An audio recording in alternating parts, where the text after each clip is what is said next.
Assalamualaikum warahmatullahi wabarakatuh. Halo semuanya, perkenalkan nama saya Muhammad Maulana Oktasumarja dari Prodi Pendidikan Bahasa dan Sastra Indonesia Fakultas Keguruan dan Ilmu Pendidikan Universitas Bina Bangsa. Baiklah, di sini saya akan menjelaskan tentang perkembangan sejarah sastra Indonesia periode 1850 hingga sekarang. Untuk memenuhi tugas ulangan tengah semester mata kuliah Sejarah Sastra dengan dosen pengampu Bu Ulin Nuha MPD. Baiklah, mari kita saksikan. Nah, periode yang pertama yaitu periode 1890 sampai 1933. Pada periode ini banyak sekali karya sastra yang ditulis dengan genre roman dan beralur lurus. Gaya bahasanya juga menggunakan perumpamaan klise yang menggunakan percakapan sehari-hari. Dan juga pada periode ini juga banyak sekali bercorak romantis serta diktatis.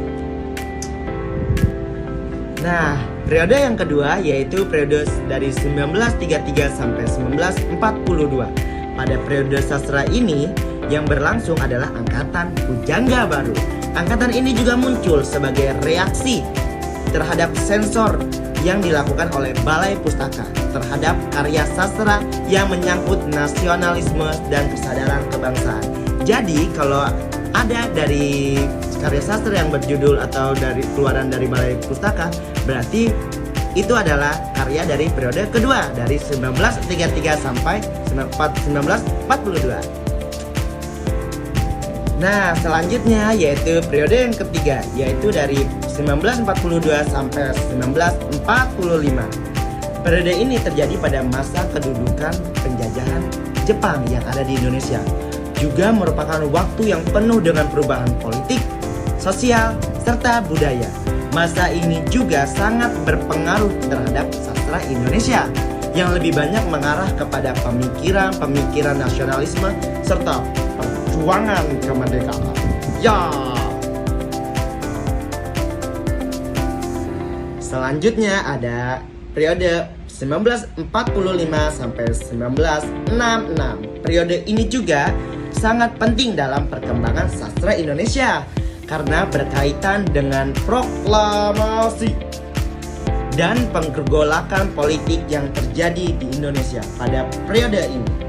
Sastra pada masa ini juga mencerminkan semangat perjuangan, kebebasan, serta perubahan sosial yang terjadi di negara yang baru merdeka ini, yaitu Indonesia.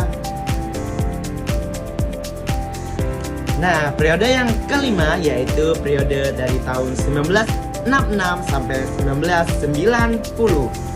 Masa yang penting banget bagi perkembangan sastra Indonesia, terutama dengan diwarnai perubahan besar dalam politik, sosial, dan budaya.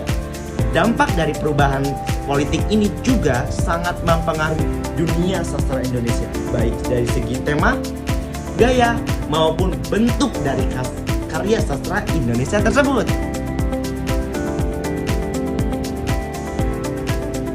Baiklah, periode yang keenam yaitu periode dari 1990 sampai 1998. Sastra Indonesia mengalami banyak sekali perkembangan signifikan, di mana penulis lebih bebas dalam berekspresi meskipun masih dalam atau di tengah kondisi yang tertekan oleh otoritarisme pemerintah Soeharto. Sastra Indonesia juga mulai mengalami kebangkitan dengan tema-tema baru dan serta pengaruh global serta lebih banyak kritik terhadap pemerintah dan ketidakadilan sosial. Baiklah, periode yang terakhir atau periode yang ketujuh yaitu dari tahun 1998 sampai sekarang merupakan era yang sangat dinamis, penuh dengan perubahan besar baik dari segi konteks sosial, politik maupun budaya. Indonesia memasuki era demokratisasi yang membawa perubahan besar dalam berbagai bidang, termasuk sastra Indonesia. Sastra Indonesia juga lebih bebas, lebih plural dan semakin terbuka untuk bereksperimen dalam bentuk dan temanya. Baiklah, sekian dari penjelasan saya tentang periode sejarah sastra Indonesia dari tahun 1890 sampai sekarang. Kurang lebihnya mohon maaf. Wabillahi taufiq wal hidayah. Wassalamualaikum warahmatullahi wabarakatuh.